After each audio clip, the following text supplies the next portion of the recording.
நினைமா இந்த தகவல் யாருக்குமே தெரியாது, இப்போ தான் நான் முதல்ல சொல்கிறேன். உண்மையிலே அப்படி ஒரு வரையணும்னு முடிவெடுத்தது யாரோ, ஏதாவது நீங்கள் எவ்வளவு தான் இருட்டை வச்சாலும் நடுவில் ஒரு விளக்கு எங்கேயாவது எரிஞ்சிரும்ல, அந்த மாதிரி தான். நான் கூட இங்கே உள்ளே வந்தோடனே ஒருவர் வந்து வானியல் குறிப்பை பற்றி கேட்டார். சங்க வேள்பாரியில் இருக்கிற வானியல் குறிப்பு இவ்வளவு எழுதியிருக்கிறீங்களே என்று வர்றப்ப கேட்டார். இப்போ கூட பாஸ்கர் சக்திகிட்ட சொல்லிட்டு இருந்தேன். எனக்கு ஆச்சரியமான ஒரு விஷயம் வந்து, சங்க இலக்கியத்தில் நெடுநல் வாடையில் 10 பாட்டு நெடுநல் வாடையில் நக்கீரனுடைய ஒரு பாடல் வரும். அதாவது பாண்டியன் அரண்மனையினுடைய மேல் மாடத்தில், குவி மாடத்தில் முழுக்க வானியல் குறிப்புகள் இருக்கும். நட்சத்திரங்கள், விண்மீன்கள், நாள் மீன்கள், கோல் மீன்கள் எல்லாத்தையும் வரைஞ்சி வச்சுருப்பாங்க.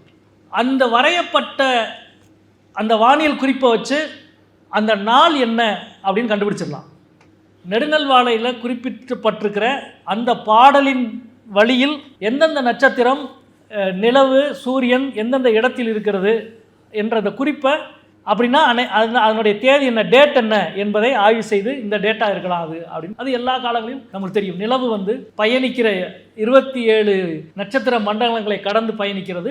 எந்த மண்டலத்தில் இருக்கிறதோ அந்த மாதமாக அந்த காலங்கள் சொல்லப்படுது. இப்படி ஒரு வானியல் குறிப்பு வந்து ஒரு மாடத்தில் வரையப்பட்டிருக்கு. இதைத்தான் நான் வேள்பாரியில் அப்படியே வந்து எழுதினேன். அதாவது வந்து புதிய ஒரு அரண்மனை கற்ற பொழுது, திருமணமான பொழுது, பொற்சுவைக்கும் புதிய வெப்பனுக்கும் திருமணமான பொழுது ஒரு 3 மாடங்கள் உருவாக்கப்படுது. அதில் ஒரு மாடத்தில் ஒரு வானியல் குறிப்பு வரையப்படுது. அது வந்து பொற்சுவை பிறந்த தேதியை குறிக்கிற வானியல் குறிப்பு. இன்னொரு மாடத்தில் புதிய வெப்பன் பிறந்த தேதியை குறிக்கிற வானியல் குறிப்பு. இதுதான் அந்துவன் வரைந்து இருப்பான்.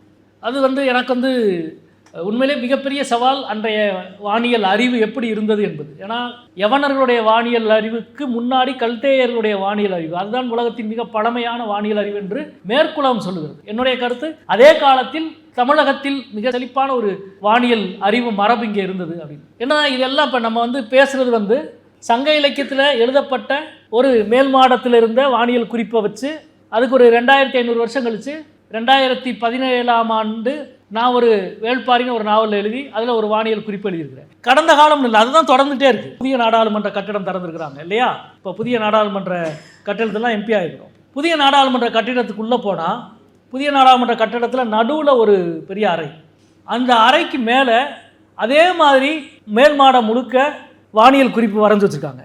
அதாவது எந்த பாண்டியர் காலத்தில் மேல் மாடத்தில் வானியல் குறிப்பு வரைஞ்சாங்களோ அதுவே வந்து நவீன புதுசாக கட்டியிருக்க நாடாளுமன்றத்தினுடைய புதிய கட்டிடத்தின் மேல் மாடத்துலேயும் அதே மாதிரி வானியல் குறிப்பு வரையப்பட்டிருக்கு. ஆச்சரியமாச்சு. நான் பார்த்தோன்னே நான் வந்து டெக்ஸ்ட்டை முதல்ல வைக்கல. இந்த டேட் என்னவாக இருக்கும், எந்த டேட்டை வரைஞ்சி வச்சுருப்பாங்க. நீங்கள் வானியல் குறிப்பை வரைஞ்சாலே அது ஒரு நாளை குறிக்கிறதா தான் இருக்கும். அப்படின்னா அது எந்த நாள் வரையப்பட்டிருக்கும் அப்படின்னா, இயல்பாக என்ன நாள் வரையப்பட்டிருக்கும்? ஒன்று சுதந்திர தினமாக இருக்கணும், அல்லது குடியரசு தினமாக இருந்திருக்கணும் இல்லையா? இந்த கேள்வி வந்த உடனே நான் முடிவு பண்ணிட்டேன், நிச்சயம் அது சுதந்திர தினத்தமாக இருந்திருக்காதுன்னு இல்லையா? அது ஏன் சுதந்திர தினமாக இருந்திருக்காது? ஏன்னா நம்ம சுதந்திர தினத்தை நிச்சயம் பண்ணது, நாள் குறித்தது நாம கிடையாது, பிரிட்டிஷ்காரன் மவுண்ட் பேட்டன் சொல்லிட்டு ஆகஸ்ட் 15ன்னு. அதுக்கு காரணம் வந்து ஜப்பான் சரணடைஞ்ச 2வது வருடத்தினுடைய நாள் ஆகஸ்ட் 15, 2ஆம் ஆண்டு நாள். எனவே ஆகஸ்ட் 15ன்னு சொல்லிட்டான். சொன்ன பிறகு தான் நம்மளுக்கு பெரிய பிரச்சனை வந்துச்சு. அன்றைக்கி நாள் வந்து நல்ல நாள் இல்லை, இந்து சாஸ்திரப்படி. எனவே நாளை மாற்றுறதுக்கு முயற்சி பண்ணாங்க, அது முடியலை. அது வந்து ரொம்ப சிக்கலாயிடுச்சு கடைசியில். அது வந்து இன்னும் சொல்ல போனால் வந்து அது இந்த ரிஷப நட்சத்திரத்துடைய பிரச்சனையில் வந்து நின்று, சரி வேண்டாம், அப்போ உங்களுக்கு வேண்டாம் எங்களுக்கு வேண்டாம், ஆகஸ்ட் 14ஆம் தேதி இரவு 12 மணிக்குனா அது வந்து உங்கள் காலண்டரில் அடுத்த நாள் 15ன்னு கணக்காயிரும். எங்கள் காலண்டர் படி அல்லது இந்து சாஸ்திரப்படி அது 14ஆவது நாள் ஆகும். எனவே 14ஆவது நாள் இரவு நாங்கள் வாங்கிக்கிறோம்னு சொல்லி 14ஆம் தேதி ராத்திரி 11:45 to 12:15 நல்ல நேரத்தில் சுதந்திரம் வாங்கியதா உண்மை. அந்த கதை உங்களுக்கு தெரியும். இந்த நாள் வந்து இந்து சாஸ்திரப்படி நல்ல நாள் கிடையாது.